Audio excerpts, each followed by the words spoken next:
So instead of why did I choose wildlife management, I'm going into why did wildlife choose me? Starts down a complicated path. So let's begin.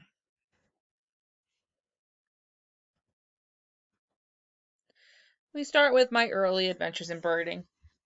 This goes back to the lands before Facebook, before online picture sharing, to when your parents have picture albums with pictures in them. So there's a picture in there from when I'm about 3 years old with my mom at Forsyth National Wildlife Refuge in Galloway, New Jersey, where I'm sitting there on the bench with my mom and we're looking at birds. She has her regular binoculars. I have these high fashion toddler binoculars. And that's where the adventure started because I don't really remember any time without wildlife, without birds in my life. My grandfather was the first refuge manager at Muscatatuck National Wildlife Refuge in Seymour, Indiana. My mom grew up in wildlife as well, and she got a degree in forestry from Purdue.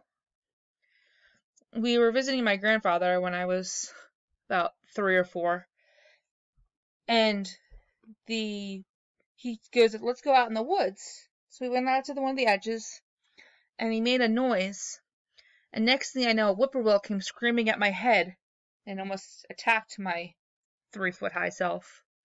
And that was my introduction to birding from my grandfather as well.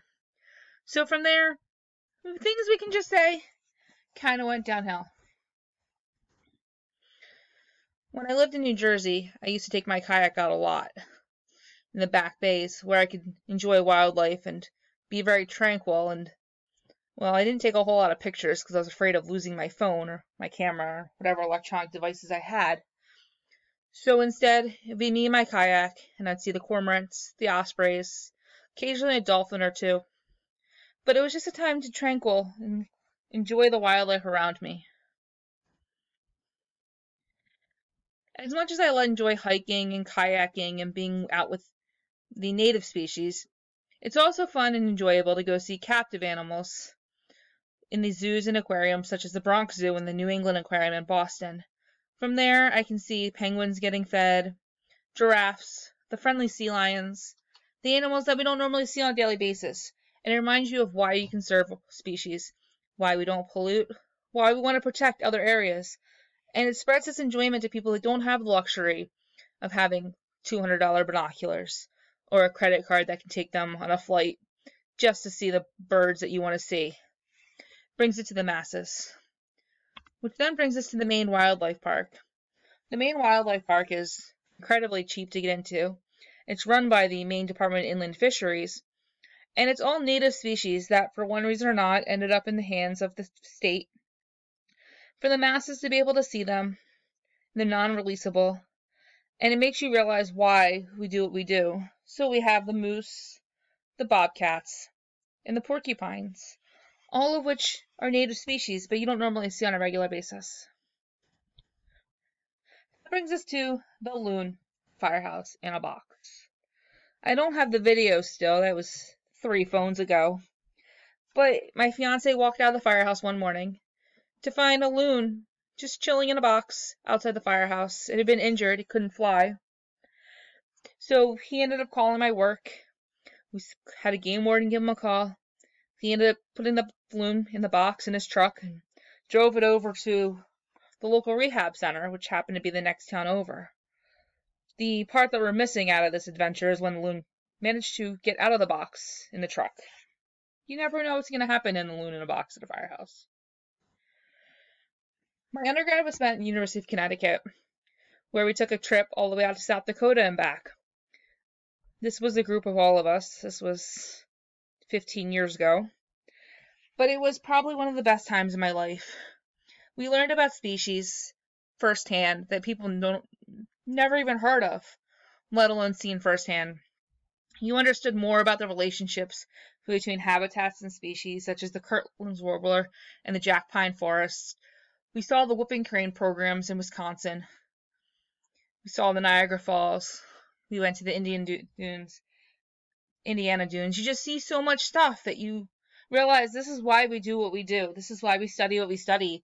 So that way these places are here for us to protect. So I have a slight addiction to shorebirds. I enjoy watching shorebirds. I think they're pretty hilarious. And for several summers, I was a volunteer with Conserve NJ Wildlife, where we went out and we made sure that people didn't go on the beaches, so that way the red knots could eat, the horseshoe crabs could breed, and everybody could get along without the dogs running along. I also volunteered with U.S. Fish and Wildlife and did a lot of education programs while I was out there too with them. So part of my fun with wildlife is you never know where you're going to see wildlife. So I was listening to owls one night on the Jersey Shore, went to New Hampshire in the national forests, we're watching butterflies. Monhegan Island, Maine was just a little bit of migration, a little bit of this and a little bit of that, and 30 miles out to sea. One of my favorite places on earth is Hawk Mountain, Pennsylvania. It's conserved, protected sanctuary where all the hawks come and they all tend to go through this valley when they're migrating. So of course the last time I went there, that is what I saw. There's supposed to be a valley on top of a mountain. So instead I included a clip art hawk. That's what I should have been seeing. And the trail that I normally take to just hike around was closed due to timber rattlesnakes. But that's what happens in wildlife. You never know what's actually going to happen. The other reason that I enjoy wildlife is, well, I like to eat them. I enjoy oysters, and these are all oysters from Maine and Massachusetts. The most famous, which is Island Creek oysters from Duxbury, Massachusetts. And so much of wildlife impacts each other. So good management of habitats inland can lead to good habitats for the oysters and vice versa. You might wonder, for somebody that likes birds, you really don't have a lot of bird pictures. Well, this is what happens when I try to get bird pictures. There's a puffin out there. Somewhere. Well, hope everybody learned a little bit about me and about why I enjoy wildlife management. So I leave you with these departing shots. I might have a slight obsession with stuffed piping plovers, as they modeled my piping plover beer that I was drinking a couple months ago. Along with at the Maine Wildlife Park, where I got to pretend to be a Maine game warden, and the selfie one day when I was at the beach protecting the birds. Thank you, and I hope you enjoyed the presentation.